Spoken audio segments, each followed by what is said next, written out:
मुंबईतील ऐतिहासिक वारशांची माहिती आणि छायाचित्रांचा समावेश असलेल्या अलौकिक मुंबईचे 75 वास्तुवैभव या कॉफी टेबल बुकचा प्रकाशन सोहळा सांस्कृतिक कार्यमंत्री आशिष शेलार आणि मुंबई महापालिकेचे आयुक्त भूषण गगराणी यांच्या उपस्थितीत आज संपन्न झाला। पंतप्रधान नरेंद्र मोदी यांच्या विकास भी विरासत भी या संकल्पनेवर आधारित या कॉफी टेबल बुकची निर्मिती ही मुंबई महापालिकेने केली आहे।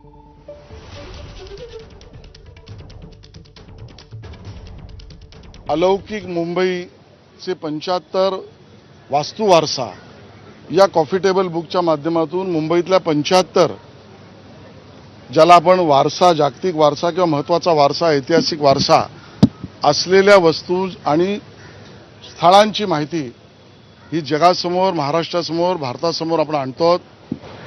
महाराष्ट्राचा सेवा पंधरवडा माननीय मोदीजींच्या 75व्या वाढदिवसाच्या निमित्त सेवा कार्य यातला एक भाग म्हणून सांस्कृतिक कार्य विभाग आणि महापालिका मिळून या कॉफी टेबल बुकचं लोकार्पण आज झालं। आणि या बातमीनंतर मुंबई ईस्ट वेस्ट मध्ये घेऊयात एक ब्रेक, पण तुम्ही पाहत राहा एबीपी माझा।